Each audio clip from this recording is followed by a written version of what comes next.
I would love to introduce to you, we have Sharon Burns joining us from Nationwide, and she's a registered veterinary assistant, and Dr. Emily Tincher from Nationwide as well, and she is a veterinarian. So take it away, ladies.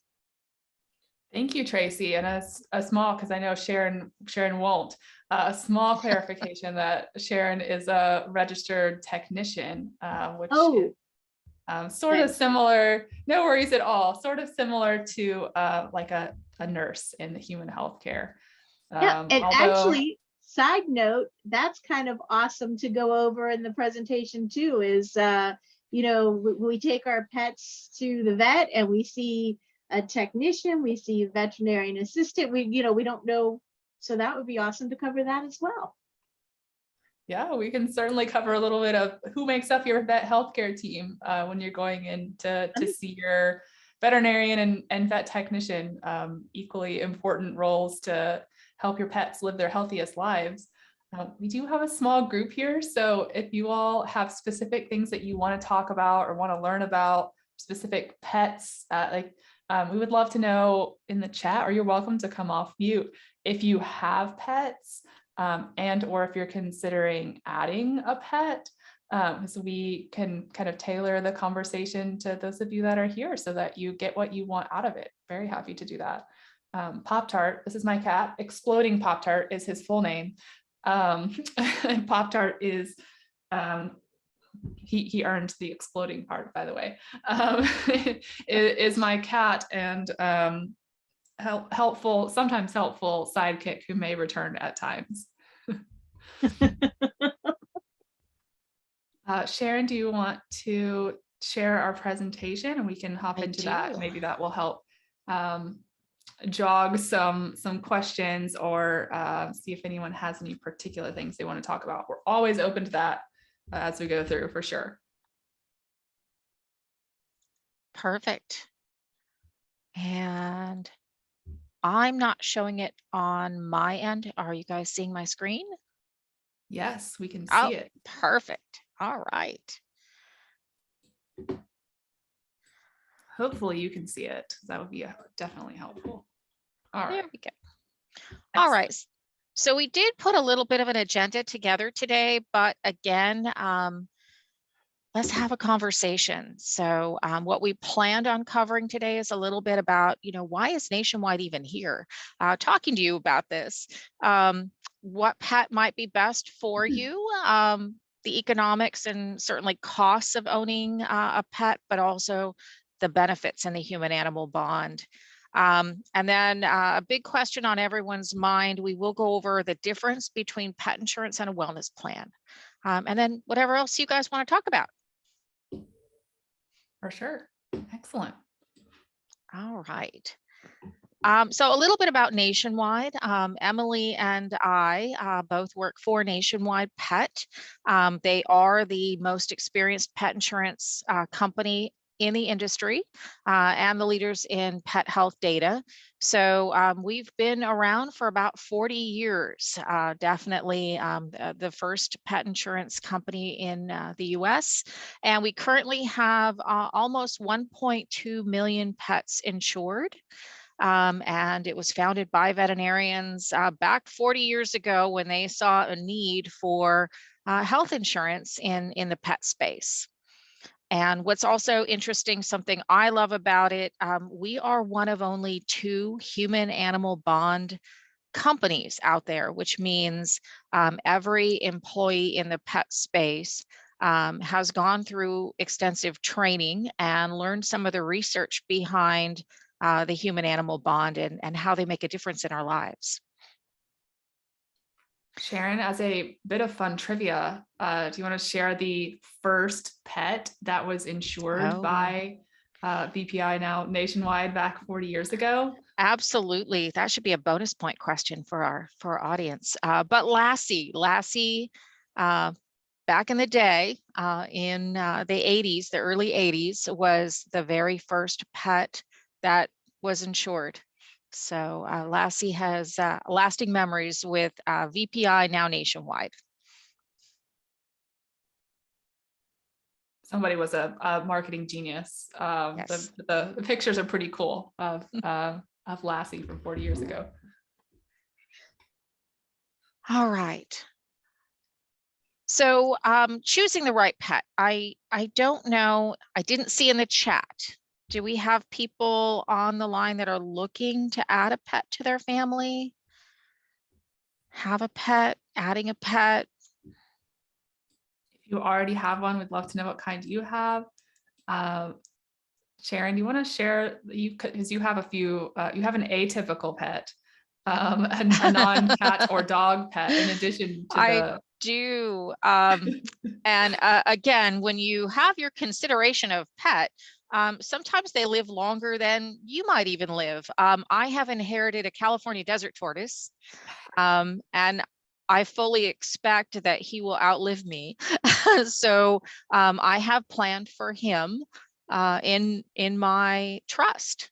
So they're great pets. They're summertime pets. So the beauty is he will hibernate right around Halloween now, and he will wake up at Easter. So when we think about pets, it's not just a dog and a cat or a goldfish or a hamster, but really what's right for you. And I have to say that Ted, the turtle, the desert tortoise, has made a huge difference in my life, because during the summer we eat really healthy because he's a vegetarian. So what we eat, he eats. So, and again, he needs a backyard. So considerations when you have a pet, probably not the best for apartment living. He does need some land. He does like to dig and burrow. But again, dogs, cats, interestingly, a lot of our reptiles, smaller reptiles, red-eared sliders or geckos, iguanas, we're seeing a lot of those in apartments, along with certainly cats and small dogs. I will say I have some friends who live in New York City that apartment living is pretty much all one has there, that they have giant dogs. So you can make it work in places, but it's helpful if there may be, giant dogs that don't need as much activity, or if they do need that, they very helpfully live close to Central Park to go and have some dog exercise. But yeah, great friends like Exploding Pop-Tart thrive in apartment or smaller living spaces. This is actually cat wall furniture behind me. I'll see if I can convince him to use it later. And again, maybe not furry type animals. If you have young children or allergies in your family, maybe consider a reptile. They have personality, definitely. So, and again, all of the pets, you can purchase them. They can be adopted. There are tons of independent foster groups out there if you want to try out your pet before you really decide this is right for me. So all kinds of groups more than willing to work with you on that. All right. So again, some economics. Let's talk about pet ownership. Pet ownership is increasing across the US. We've seen definitely multiple articles on that since post-pandemic and during the pandemic. But those, along with that comes the cost. So as we have a pet or more pets in the household, we need to think about each of their individual needs and know that, again, most households are owning more than one pet now. So different foods potentially, different needs. Sadly, only about 3% of all the pets in the US are currently insured. So a lot of people think about pet insurance to help defray some of the costs of care, but again, very few have it. So I'll have Dr. Tincher weigh in on that as well. I think whenever we're thinking about adding a pet to the family or planning financially for a pet that's already with us, there are lots of different ways that we can do that. And we're going to try and talk about the wide spectrum of costs that can be associated with a pet. The most important thing is that they have their basic needs met, food, water, shelter, and love from you. And then the next piece is some basic veterinary health care, but things do pop up, as with all of us.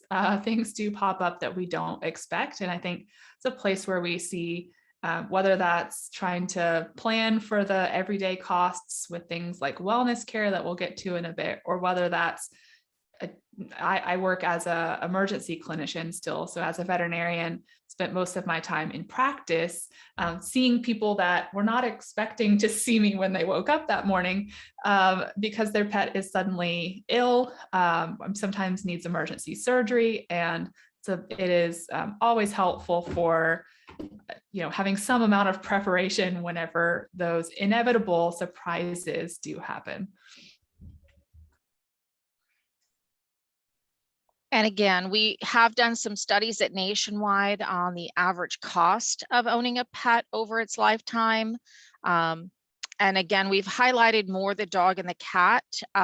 If you do want specifics on other types of pets, you can certainly just put your email in the chat, or we can find a way to connect with you after the presentation as well. But again, as Dr. Tincher said, basic needs, food, water, shelter. We need to think about the cost of maybe purchasing the pet or an adoption fee if you're going through a rescue organization, along with basic food. A lot of people like treats for their pets, toys. Some pets need routine grooming, some don't. Think about maybe if you travel a lot, you may have a boarding expense, along with people like to add supplements or vitamins to their pet's food. But absolutely, you have those routine veterinary visits. So your annual exam or biannual exam, depending on where you live, flea and tick medications, and then all the unexpected, where you are in the emergency room with Dr. Tincher there. Hopefully not, but yeah, I don't think anyone's ever hoping to see me when I'm working in ER. But again, statistically, 98% of the pet owners underestimate that lifetime cost. But I think a lot of times they also underestimate the lifespan of their pet. So again, these days, cats are living into their late teens. We routinely see a 20-year-old. Dogs, depending on the breed, may be around for a long time as well. A lot of teenage pets, teenage dogs out there as well. Or, the California desert tortoise, who's going to be around over 100 years. But planning. If you're thinking about choosing a dog, some of our data, so as we look at, over 1.1 million pets insured, we look at the data and pull out pet health insights to say, like, what are the things that we can learn about dogs and cats. And one of the things that we've seen is that smaller breed dogs, especially if they're a mixed breed, tend to live longer and often have less health complications in the meantime. So if you're someone who's hoping to have a pet live for as long as possible, those smaller breed dogs and mixed breed dogs and cats do tend to, on average, live a little bit longer. And I think we're seeing less health concerns with them as well. So a little easier on the pocketbook as well. But again, a $2,000 to $4,000 unexpected veterinary bill happens quite often. So that's definitely a consideration for planning and budgeting as well.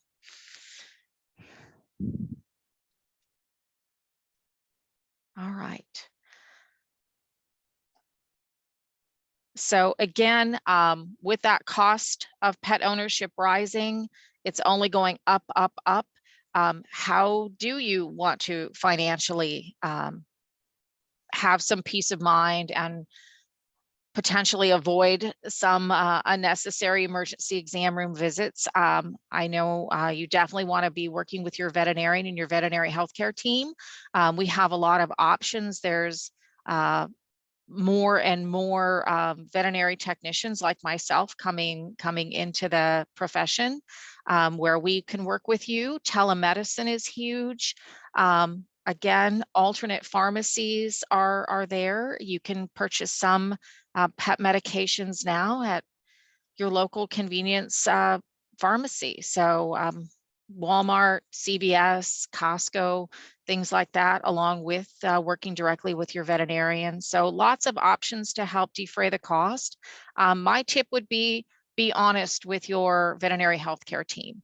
Again, a lot of times they offer what we consider the gold standard of veterinary care, but there is a spectrum of care. So don't feel obligated, I would say, to say yes to the first option that's presented to you in the vet space.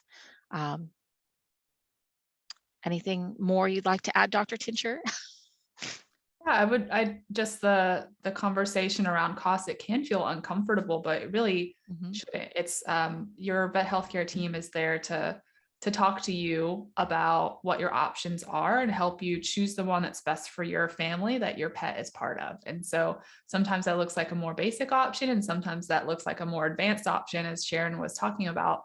But just having, frank conversation about what your goals are, and where the pet kind of sits within your family can really help them tailor their recommendations to you. We try and do that. It's always hard to be sure that you are on the same page when you're, especially like me, meeting someone for the first time. But just having conversations, whether it's about finances and budgeting and what you've got going on at home. Typically people are really open with us, which is really helpful, so that we can best design not just around the cost, but treatment plans that make sense with your life. I know when a family tells me that they have, their working schedule is the 12-hour shifts where they're away from home, or really long days, and the kids are at soccer practice and they're in 12 different places. That is a different treatment plan, perhaps, than one that we might offer to someone who works from home primarily and is able to give medications multiple times during the day. So there are always options to meet you where you're at. It's just helpful to have as much information as possible to best do that. Awesome. And again, if there are any questions, feel free to jump in. I don't see anything yet, but feel free. We're here for you guys today.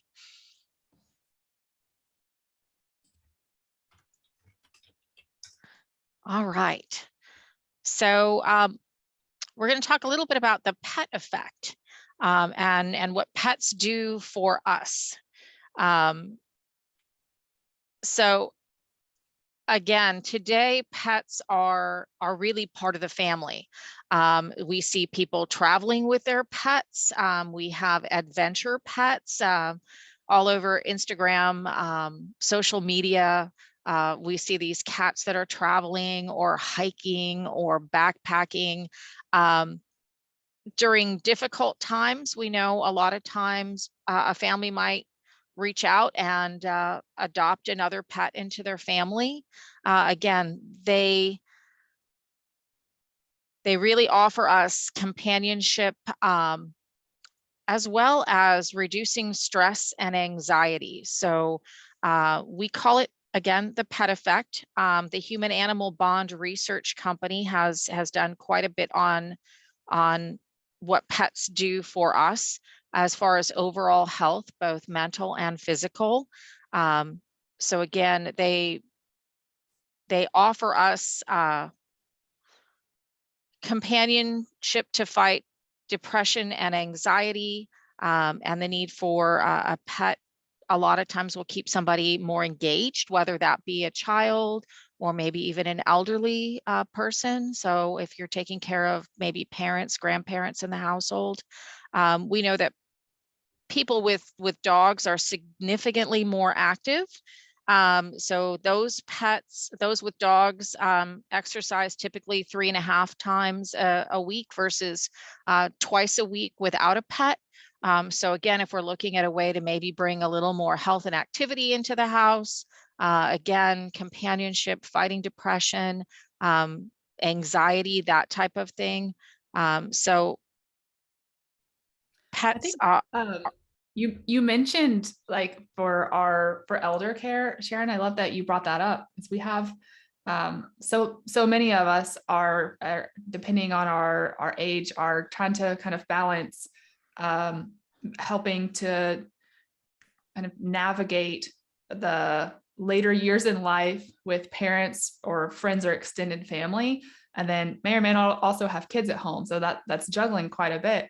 A couple of the extra just kind of facts and figures from the Human Animal Bond Research Institute, like not only do dogs help with physical activity, if you are either someone who is has an elder parent or family member, or are approaching your later years yourself, having a dog or a cat has been shown to and interacting with them at least once a day has been shown to delay the onset of dementia, has been shown to decrease blood pressure, and to improve heart health, in addition to other physical health and mental health benefits. But I thought like the cat study, that as a cat lover over here too, I have 2 dogs. I don't want you all to think that I don't love dogs, but as a cat lover, we sometimes have a little bit less research for cats, but cats are lower maintenance in many cases than dogs are, and they can be really comfortable and happy in smaller living spaces than some dogs.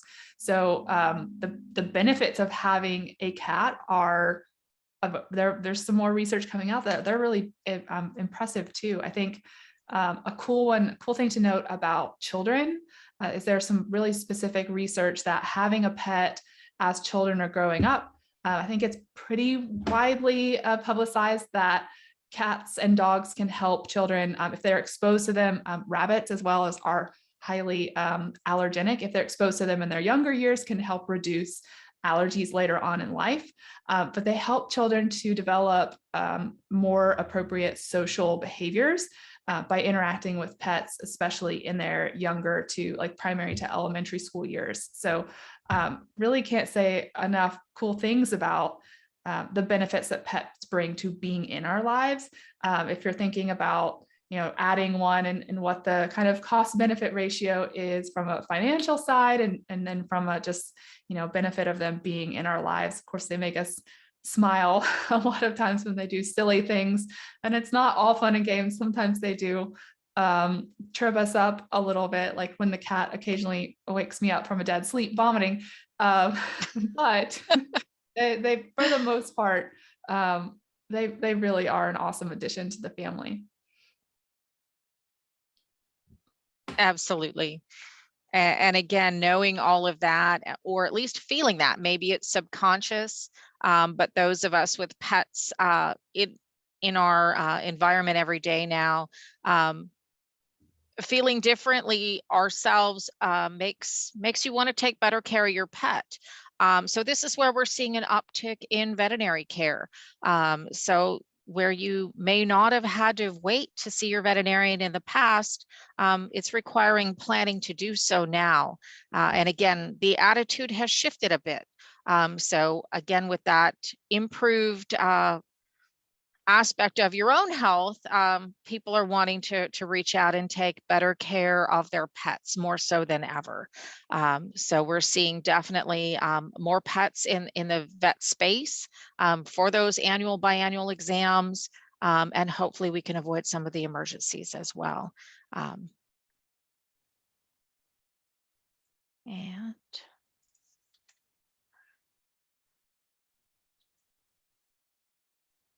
oops. And again, the mutually beneficial and dynamic relationship between people and animals has really influenced the behavior and health of both the human and the animal and the bond. So again, a lot of benefits to pet ownership. If it's something that you haven't thought about before, maybe you want to now, again, all ages benefit from this. Is there, again, just like open up to the group, if you all would love to hear from you. If you want to put in the chat, like something that you like to do with one of your pets, I'll share one of mine, Pop-Tart. Besides playing on his cat furniture and playing fetch, I have 2 dogs, neither of which play fetch, but the cat does. The cat also, this, like the dog here in the picture made me think of it. Pop-Tart likes to go for walks. So he has a harness that he wears when he's outside so that he doesn't escape. Right. Sharon, anything that I know you shared a healthy eating tip with Yes. Ted. Anything else you do with your pets that's like a fun thing throughout the day, a little brain break or a physical break? Well, they make me take a break now. So I did share prior to the show, prior to when we started the recording, I have recently lost my teenage soulmate dog. And without her, I never got up and took a break from working at home. I now have Puppy Terror that I'm fostering. And Puppy Terror is on a schedule, but also has me on a schedule. So that's what's good is physically, I have to get up and walk away every couple of hours to attend to the needs of my foster puppy. And I will put a shout out here to, if you're considering a pet and you're not sure, work with a local rescue group or even your local shelter, because there are numerous pets that need to be fostered. Get them used to being in a household, get them used to being on a schedule. Kittens are great too. I love having the kittens in the house, and they're here for about 6 weeks. And then they go back to the group that I fostered for, and they get adopted. So there's short-term solutions, and maybe they'll change your mind, and certainly you can foster to adopt as well, because a lot of times we fail as a foster and they just become part of the family. But absolutely, I love taking my dog out to some of the local restaurants. The patio seating, again, they can become socialized pretty easily. And you get to know people when you're out with your dog. So I have to say, I'm never alone.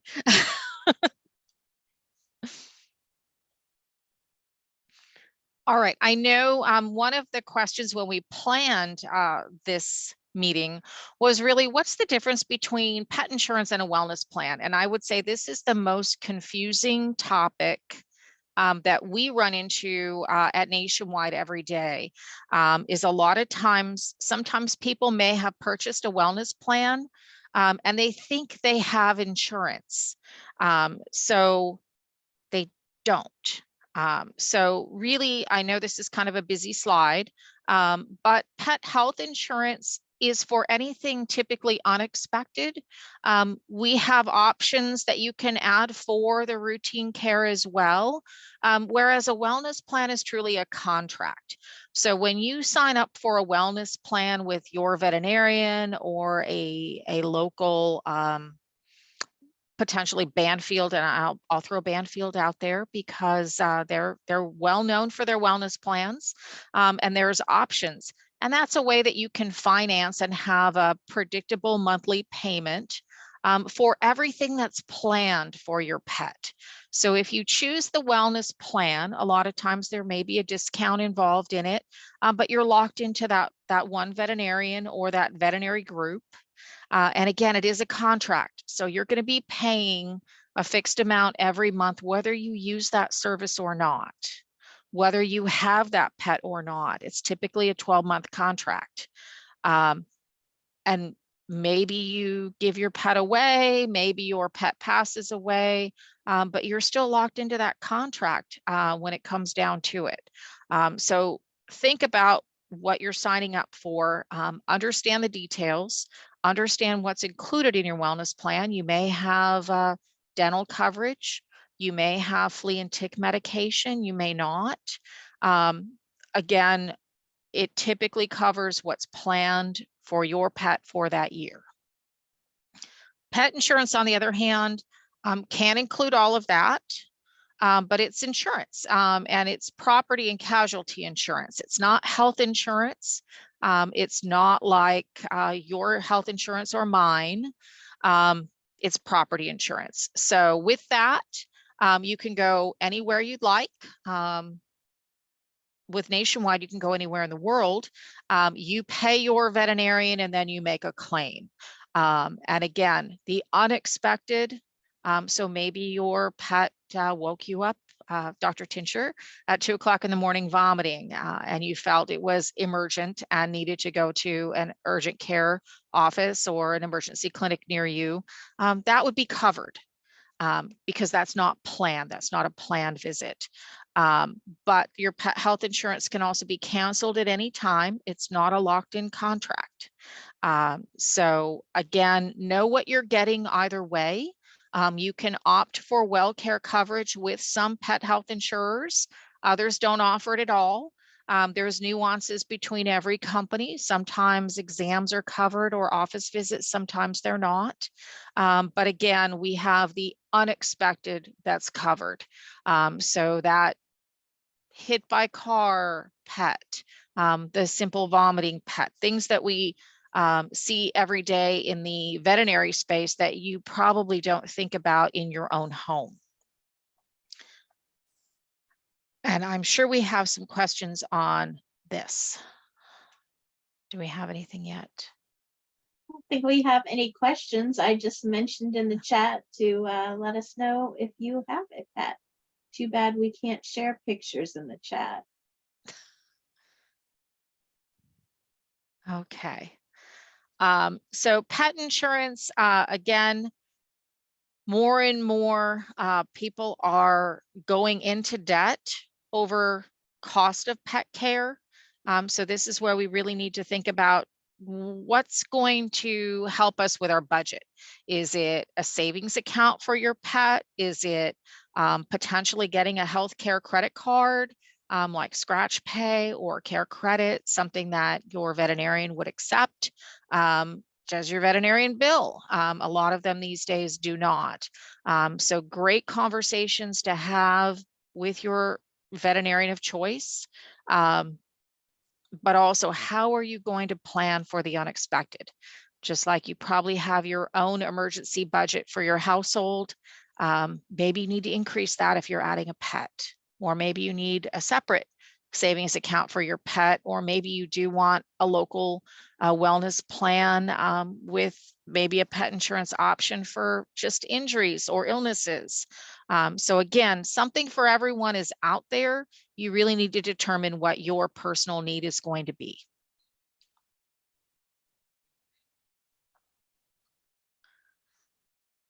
And then we also have common things we see every day here. So most common things we see in the veterinary practice, we do see diabetic pets. And again, depending on the breed and age of your pet, some are more susceptible to some of these conditions than others. A simple GI upset, again, some average costs from across the country. Ear infections, skin infections, allergies, they affect humans, they affect pets. These are some of our top 10 claims, as well as things we see every day in the veterinary office. As pets age now, we are seeing more and more arthritis. We're also seeing a lot of options to medically treat that arthritis.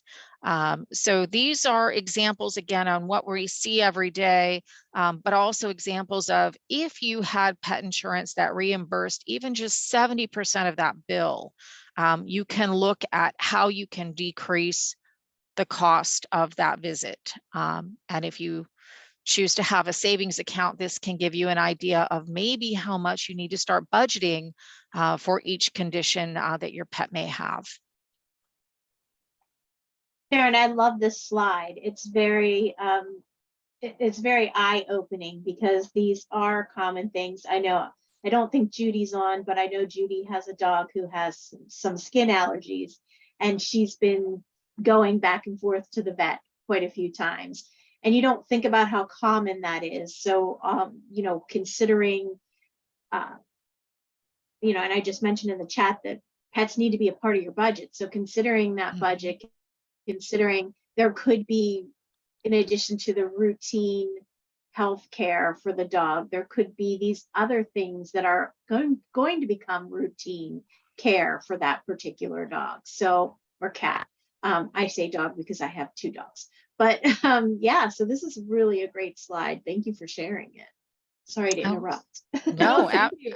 Tracy, I love that you bring up skin allergies, because a lot of times when people think about planning for their pet and budgeting, whether that's with pet insurance or whether that's, Sharon mentioned, a savings account, or just putting it into your monthly budget and trying to, you know, spread things out so that you are prepared if something does happen.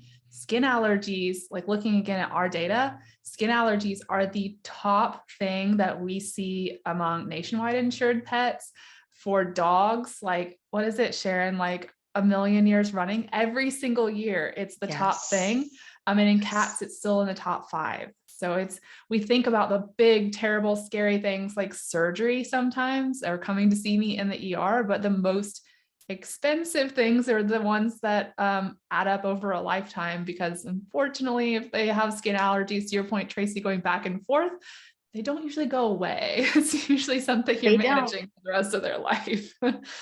And just on that note too, I had a dog who, and again, this was years and years ago, so I'm sure there's better treatments out there at this point in time, but he sort of had seasonal allergies for some strange reason.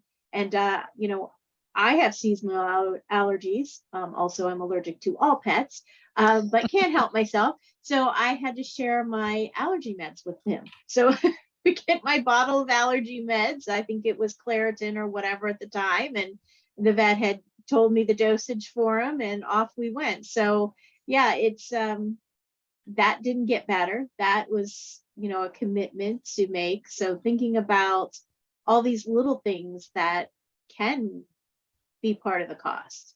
So sorry about that. Sorry, go back to you.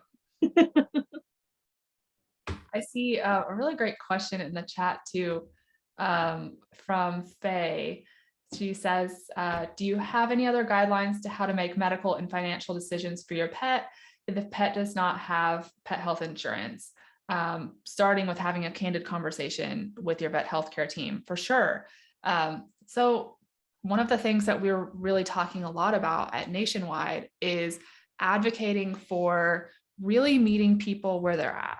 So knowing that, you know, for example, for skin allergies, this thing that we see all the time, there are always going to be a range of options. So whenever you take your dog in, say, to see your veterinarian, and because your dog is itchy or you've noticed some redness, and the itchiness can be hard if they sleep in bed with you and they're scratching, it can keep us awake and it's keeping them awake. So taking your pet in and talking to your veterinarian about, hey, this is what's going on at home.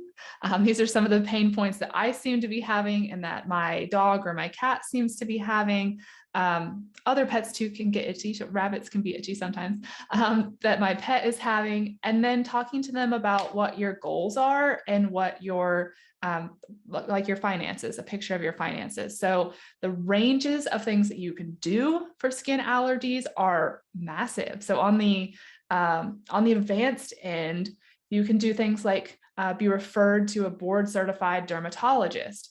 That is a more comprehensive option. It might help you to potentially over time have less visits, but usually not in the beginning. It's a big time commitment too. It's back and forth. Usually, unless you live in a metropolitan area, you're probably gonna have to travel a little bit to see a specialist. So time is involved, travel is involved. And it's a more expensive option. They have some treatment options that are available to them that your general practitioner might not, though. So there are some upsides to it. As with most things, if it's more comprehensive, it tends to cost a little bit more, or in some cases, a lot more. I would say in a lot of cases, skin allergies can be really well managed with a general practitioner without going to see a dermatologist.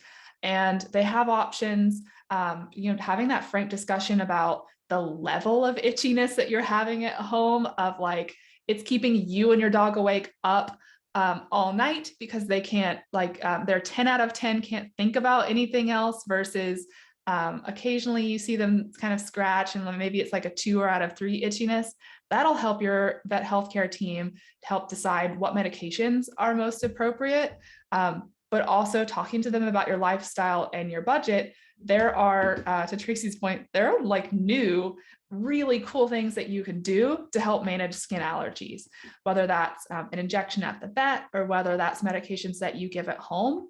There are some cool things that really help to cut the itchiness. Some of them are more expensive than all of us can afford. And so again, just talking to your vet about, sounds like a great option. That may not be the option that's right for my budget right now. Is there a more basic option that we can pursue? And then we can keep an eye on things and kind of come back to it if we can't get it under control. There are shampoos, and for skin allergies specifically, it's just hard to get away from some of the more basic treatments like steroids that can really help with inflammation, help with itchiness, and cut the cycle of hopefully keeping people awake all night if that's part of the problem. So that kind of range in options that your vet can talk to you about, and your vet's the technician that's helping you when you go in can talk to you about, can range from less than $100 to, if you go to see the dermatologist, often over $1,000. So that it really just depends on what your budget and what your goals are. And that's why, Faye, it's really helpful to have a conversation that you feel comfortable talking to them, not only about finances, but about your lifestyle. It would be hard for me I travel a lot for work. Sometimes I work some long days. It would be hard for me to go take my pet for a dermatologist and commit to driving for me, it's at least an hour to get to the closest one, driving, making the appointments that are, usually once a month or every month. So just having those lifestyle conversations is an important part of the finances too. Anything you'd add to that, Sharon? No, I think that was fantastic. And again, a lot of times, maybe if you have a little more time and you can give medications, it sometimes in my household varies pet to pet as well. I have some pets that there's just no way that I can treat them. So they get the more expensive version versus the other pets that I can medicate and do more with. So I think sometimes the pet calls it a little bit too. Yeah, that's a great point. Especially cats sometimes can be that way, can influence the options that may or may not be a good fit for a cat that loves to travel. Mine, as you may imagine, if he walks on a harness and likes to hang out for presentations, he likes to go into the vet too. He loves the attention. But there are a lot of cats that don't feel that way. and Sharon mentioned telehealth earlier. So having a consultation with a veterinary technician or a veterinarian via video chat is an option sometimes. It depends. It's a little tricky with regulations and laws right now as to kind of what you can do in different states with that, but you can at least get advice in all 50 states about if something is serious that you're seeing, and know whether you need whether you need to take them in to see a veterinarian in person or not.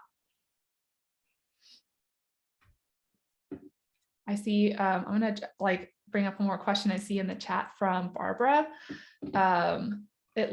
She said it's been challenging sometimes to work with websites with local shelters, sending off an application and often not hearing back. And this is, I think, a question for everyone. Does it have to just be Sharon or I? It can be tricky sometimes. What's going on with that? What are any tips for trying to find a place that you can work with well for an adoption. It's a great recommendation to try and adopt instead of purchase one, but how do you do that successfully if you feel like you're really struggling to get someone to answer you back, or sometimes they get adopted so quickly that by the time you think that you see one that's a good fit, they're suddenly gone. Sharon, I think you would probably be better to answer this than me. Well, I'm in Los Angeles, so we have one of the largest shelter systems and probably one of the most confusing ones in the country, because there's unincorporated and incorporated different cities. So we have city shelters and county shelters, and they all run independently on different systems. So I do feel your frustration on that one. My hot tip is social media. Post-pandemic, I think a lot of cities are having difficulty with their budgets and rehiring. I know we're running on approximately 20% of the staff that we had 5 years ago at the current LA shelter system. So when we really look at the pets in the shelters are not getting the care that they need, they simply don't have the staff. So I know in Los Angeles, the staff are moving between 9 locations over about 35 miles. So I know I'm trying to track people down. And once I get one person's cell phone number, they're all kind of game. So I think they first need to know you're there to help. And they're going to be a little more accommodating in sharing a personal cell or reaching out. The kitten foster programs, we actually have a Facebook site that we all share on now, and there's so much sharing, I typically will mute the notifications and look at it in the evening. But there are all kinds of independent groups too. So depending on where you're at, I am happy to help connect you. But social media right now, Facebook and the chat. I think most shelters have that. Pet Harbor is a single type site across the country that you can look at if you're looking for a particular breed. I know somebody earlier was saying, I'm interested in a Pomeranian. We probably have Pomeranians at shelters across the country or with foster groups. Pet Harbor is a great way to maybe connect those. And then I am going to put a shout out to a group I recently have found out about. It's called Many Paws Transit or Transportation. And they are a group of retirees and campers and truck drivers that work to do nothing other than to move these pets from one area to another. So if there's a pet here in Los Angeles and someone in Maryland wants to adopt it, we've made that happen. And also in areas like Los Angeles, where at times we have been overburdened with kittens, but yet Seattle has none.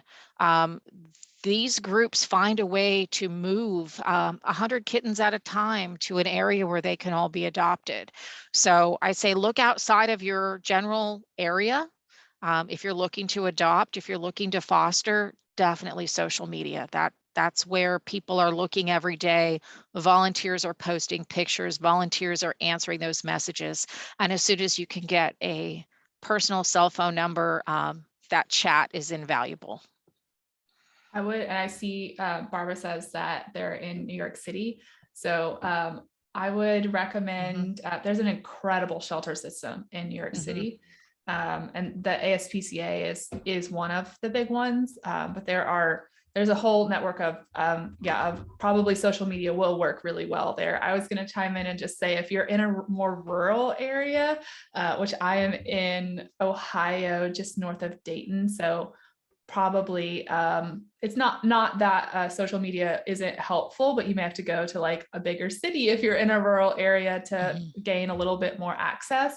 For me, the best recommendation in this particular area is to like go in person to your local shelter and just talk to them about when they typically, it depends on where you live, like sometimes transports of animals come up from different places in the country if there aren't a lot of pets that need to be adopted in your local area. So just talking to them about when those kinds of things are happening can be really helpful. And then Sharon mentioned kittens.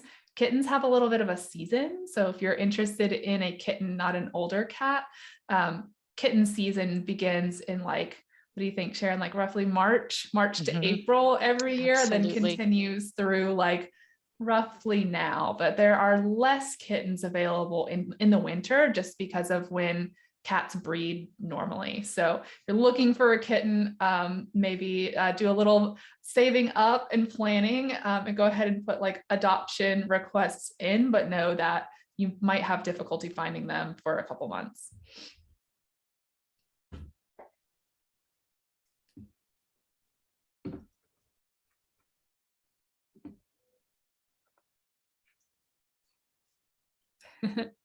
We did just want to spend one moment talking about, and then like any other questions, these are great questions. We want to just answer the questions that you all have. We do want to spend one moment talking about pets besides cats and dogs. Sharon's already mentioned her tortoise that she has, especially if you live in a smaller living space or you feel like your life is hectic. Sometimes a non-pet or sometimes a non-dog or cat pet can be a great option. We have a few of the limited options that are here right now, but because Nationwide offers avian exotic coverage, it gives us a chance to just learn a little bit more about these guys. I know for children, especially, guinea pigs make really good, awesome pets. They are a ton of fun. They're fairly inexpensive, and are just really sweet. They have a ton of personality. I'm a little bit biased against hamsters. I think that they sometimes they're not as nice. Sometimes they bite a little bit more likely, hamsters and gerbils. I just personally think that they're not quite as bonded to their people as quickly and easily. Not that they can't make good pets, but I think guinea pigs can be a little bit more forgiving, especially if you're interested in having kids be involved. Just a small note about children as well with some of the reptiles. They can be fantastic once you have kids that are, what do you think, Sharon, at least like 7 or 8. When you have really young kids, especially toddlers in the house, you have to be careful, because you have to be careful overall. Reptiles, it can be normal for them to have things like salmonella that are on their skin and can cause people to get sick. So just really good hand hygiene, washing hands after touching them and playing with them, or being in their like terrarium or space is really important. Birds also make fantastic pets. Back to Sharon's thoughts originally about lifespan, birds can live for a very long time. So if you do get one or you have one already, make sure that you plan for them in your will. We recommend that for all pets, but like really have a think about before you add some of the bigger birds like parrots that live the very longest. My parents have a bird, a blue-crested conure, that is now over 30. And that's typically about he's an older one for living in captivity, but just know that they can live for quite some time, but be really cool pets as well. It's also good to just know what the law is. So we have ferrets on here. There are a couple states that ferrets are illegal in, just FYI. They can make great pets, but ferrets, because they can transmit things like distemper or rabies, they get heartworms pretty frequently. Some states do not allow them. California, where Sharon lives, is one of those states. So just if you're interested in one, my brother has one. They are great pets, and they bond really closely to their people a lot of times. But they are not allowed by some places, and often have a little bit more tight, because of that, regulations if you're like in a rental house property than some of the other pets mentioned here. And also, along with some of these pets, when we're talking cost, not only healthcare, but their and their environments, where are they going to live? You could say, oh, I'm going to get a guinea pig for Christmas for my daughter, but there's the cost of the cage, there's their home environment, there's the cost of you're going to clean it and whatever you put down, the bedding and so forth. That's a bi-weekly cost, or even more than that, for good health of the animal too. So it's lots of other costs that you need to consider when it comes to your budget for that. For sure. Absolutely.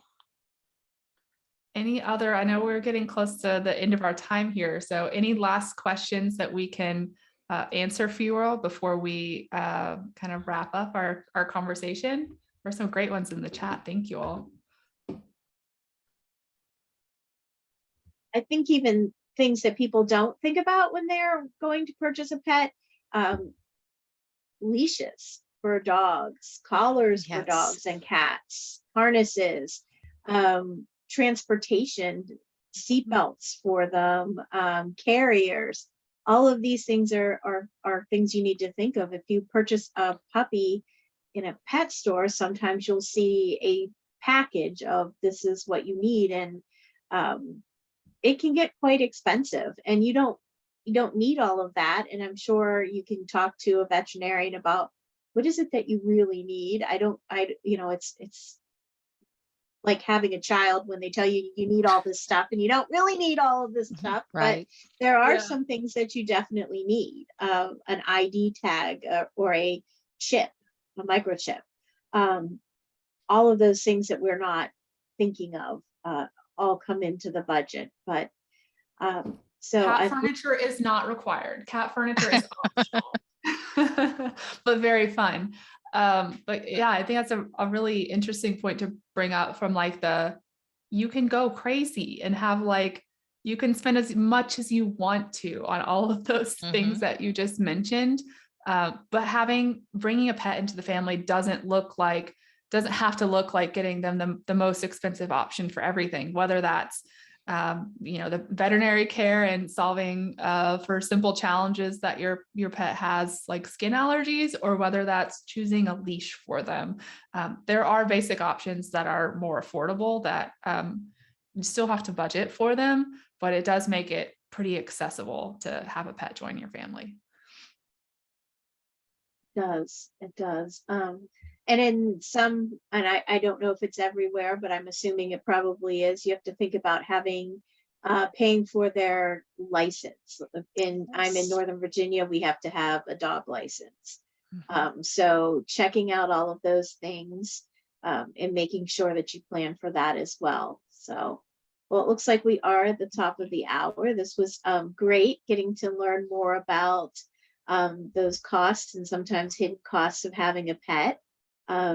Just a funny story. I was the Pomeranian person, and I had a Pomeranian that I got from a breeder, which at the time was before internet's kind of researching, and so that seemed to be a very reputable breeder. Unfortunately, the Pomeranian had luxating patella, which meant its kneecap was coming out of place quite frequently.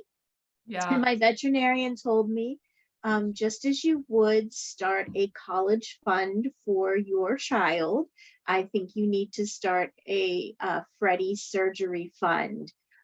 So he lived a long, happy life and never ended up needing that surgery. But again, taking those things seriously that you should maybe have in your budget, a little bit put aside for pet health care, look at the different insurance options, definitely talk to your veterinarian, reach out to rescue groups because they're very well versed in pet care. And as Sharon had mentioned before, that maybe fostering might be a way to go to see if that's something that works. And wow, so many considerations, but so much joy that pets can bring to us as well. So on behalf of Savvy Ladies, thank you so much, Sharon and Emily. I can't thank you enough. I've learned a lot.